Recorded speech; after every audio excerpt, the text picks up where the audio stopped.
Welcome to 40 Plus Fitness for Women. I'm Lynn Setterloff Airisto, your host, and I'm a personal trainer and a certified menopause fitness coach. And today I really wanted to talk to you a little bit about fat loss and how to get ready for summer. And this comes from my own thoughts and thoughts that I've heard from my members, which is they might be feeling like after the holidays a little bit heavier, or let's say more fat on your body than maybe back in October, and you feel like you just want to get rid of it. And of course, we're women in midlife, and so it is maybe no longer just a matter of getting back to normal routines and it'll just, melt off. So I wanted to talk a little bit about that today. My own story with it this year, because I haven't had this kind of issue, but at the end of last year, actually beginning of November, we got some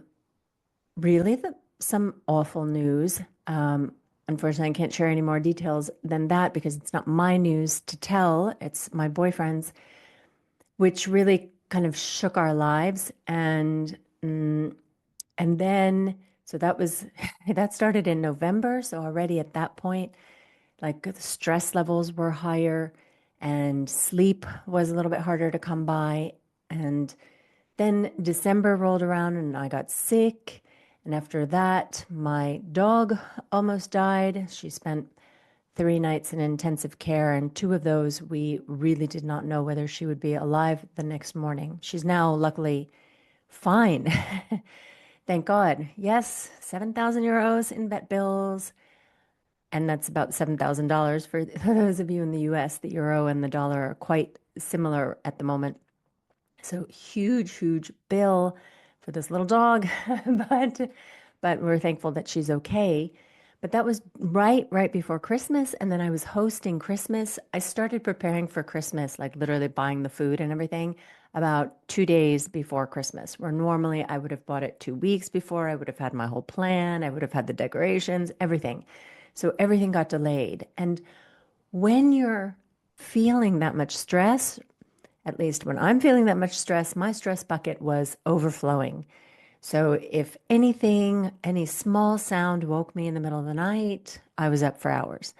I had to make use of some sleeping pills on some evenings as things were just, going around. And what I noticed is that when I'm stressed and I haven't slept enough, then my hunger and satiety hormones just go crazy out of whack. And I eat more. I want candy. I want carbs. I want sugar. I want caffeine all the time.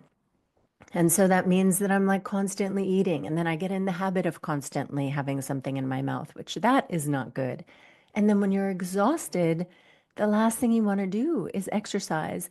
And for me, I use my walk pad every day here while I'm working because I'm here at my desk working, putting out content, taking care of clients, doing podcasts for 8 to 10 hours a day. So I don't actually have time in my schedule to go outside and walk. So I have bought myself a walk pad and I generally walk on that 6 to 8,000 steps a day. But when you're exhausted and you like are not moving, I was honestly skipping my walk pad. And all of those things combined, so not moving, not sleeping, eating too much, stress levels being high, and yes, things went off the rails. And now it's January, well, January 21st when I'm recording this, and I'm ready to get back on the rails. So I was thinking, and this may be something you're thinking about too, that, okay, is this the time to go into a calorie deficit? And my feeling on this is I want to look great in the summer. Now, I live up north where it's cold. We're about to get another, like, I think it's translates to about 6 inches of snow tonight. So I'm out in pants, long sleeves, sweaters, whatever. So the fact that I'm carrying an extra pound or two of weight is insignificant at this time of year.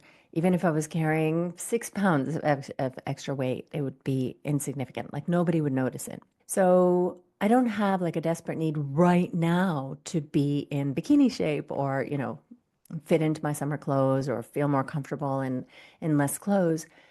So for me, what's most important is that by summer, when I want to wear like the little sundresses, the sleeveless tops, I want to be in a bathing suit and I want to feel good in those, that's really the time when I want to be maybe at my lightest.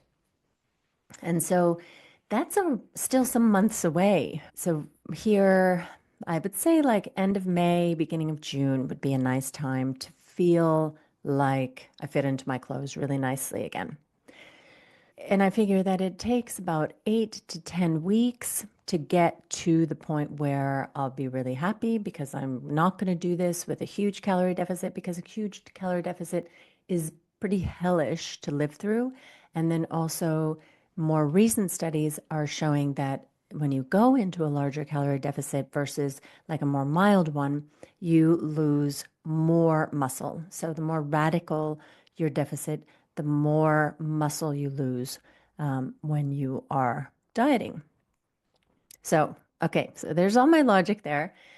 So, what I'm planning is to start my calorie deficit end of March, beginning of April, because that gives me enough time before I want to be in summer shape.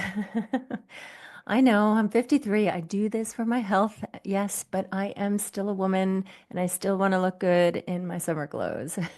Okay. So there are the two sides of me, and maybe there are two sides of you too. But so I'm thinking about this strategically that now is the moment that I want to not gain more weight or more fat. So I am going to get back to my habits, back to eating my 5 feedings a day, as I call them, and eating my normal foods, not going out as much, not keeping chocolate in the house and having candy. Luckily, most of that has already been eaten from Christmas. We got so much candy as Christmas presents. It's unbelievable. But in any case, so now go back to my normal habits so that I can maintain my weight to what it is right now. And I'm going to train. I am going to spend the next approximately 10 weeks building as much muscle as I possibly can. And the beauty of building muscle when you're in maintenance is that it is much easier to achieve. You have energy, your sleep's better, your recovery's better, you have calories to create muscle from. So all those things are much easier to do, or building muscle is much easier to do when you're not in on a diet, like in a calorie deficit. So for 10 weeks, I am really going to focus on being consistent in the weight room, pushing myself, recovering well, eating my protein. And then at the end of March, I am going to start my calorie deficit. And this year, and this is the first time I'm doing this because I have so many members that have mentioned this, I am going to set up my calorie deficit with you if you want to join. So I will do a fat loss workshop, a live one, where we will be online together in a Zoom meeting and we will go through all the things and you can plan yours at the same time and we'll think through these things together. It's like group coaching on a weight loss, but I think it's going to be something a little bit less extreme. I haven't quite 100% figured it out yet exactly how the format's going to be. This is the first time I'm doing it, but a lot of the women who already have signed up for the wait list are women in my weightlifting programs. Anyway, so if you are interested in doing this as well, I am collecting names for the wait list so that I can let you know as it approaches. It is not going to be anything heavy or expensive or anything like that. It is just how to apply all the practical tips that I have provided here in the podcast and my own experience and experience working with women on fat loss so that we can set that up together because it can feel very intimidating to do it like in a more healthy way than deciding not to eat at all or going crazy with your exercise and these kinds of things. There are a lot of different aspects that are good to take into account and more lifestyle changes than merely reducing your calorie intake. So anyway, I wanted to give you a heads up on that. So my advice to you, if you want to be in really kind of trim, toned, feel good in your body, is start now. Okay, it is January. It feels like, what? Why am I starting in January for the summer? I can start it in June and be fine for July or whatever. But come on, guys. Really, these get fit in 4 weeks kind of thing or 8 weeks, it is not going to bring you the results that you want. And our bodies are different at this age. And it's very stressful for our bodies when we do the fat loss very radically. And the other piece of that is that if you are not weight training when you are in a calorie deficit, then up to 35% of the weight that you lose is going to be coming from your muscle tissue, this precious muscle. So, in the past 2 episodes, I've talked about the benefits of weight training and the benefits of having muscle. So, if you didn't listen to last week's episode about why it is so important and so wonderful to have muscle on your body, please go back and listen to that one. But so, my advice to you is to spend the next 8 to 10 weeks, depending on when you listen to this, building muscle. And then you continue to build muscle during the whole fat loss phase. And the reason that I would start building the muscle now and not wait until you're doing the fat loss, though at that point, please, latest start so you can hold on to some of your muscle as you go into that calorie deficit. The reason why it's best to start now is that if you haven't been weight training before, like in a serious way, it takes a little while to actually kind of get up and running and get to the point where you're challenging your body, where you are stimulating the muscle growth. Plus, weight training when you're in a calorie deficit is just harder because you don't have the energy, you don't have the recovery, you don't have the strength. The last time I was in a calorie deficit was 2 years ago. So it's been a while. And I remember from it so well how awful it was to go to the weight room because I wasn't making progress. I was, at the point in my weight training journey where I was still getting stronger all the time. I was able to do more reps. I was able to increase weights at a fairly nice pace. I mean, now that I've been lifting longer, it's a slower pace than it was back then. But back then it was like I kind of stopped progressing. I just had to push myself to stay at the same level because my body was tired because I wasn't fueling it enough. So for that reason, I really would recommend that start the weight training now. And shameless plug, my do-it-yourself programs, they have 10 weeks worth of training in them. So perfect timing. You could start on the do-it-yourself program now, then join the fat loss workshop and start losing fat closer to summer.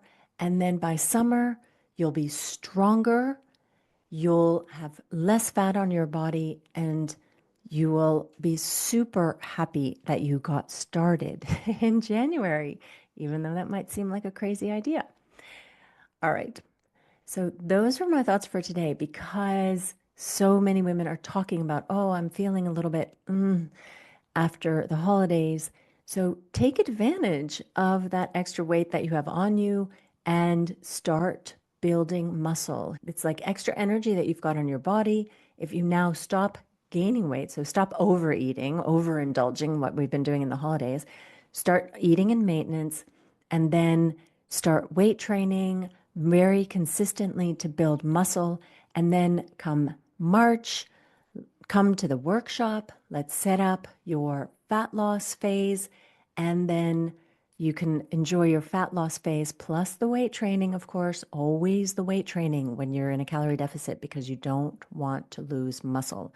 So, two things, if you take away from this episode, nothing else, is whenever you're in a diet, make sure you're weight training so you hold on to your muscle and eating protein. So, those are the two things you can do to help you hold onto your muscle and actually lose fat and not just scale weight, which includes your muscle as well.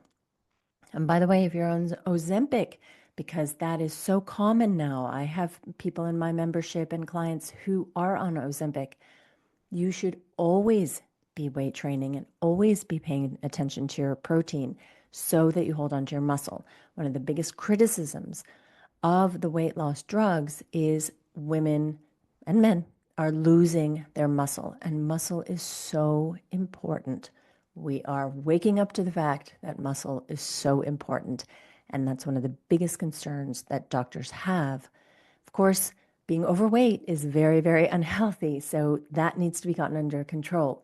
But add the weight training in when you are losing fat. And with that, I will leave you and remind you that in the show notes is a link to sign up for the fat loss workshop so that I'll send you the details as it comes closer. And if you're not weight training yet and you're looking for a program, a basic beginner program to get you started, then I have those too. And the link is in the show notes for those as well. So until next time, I wish you happy training.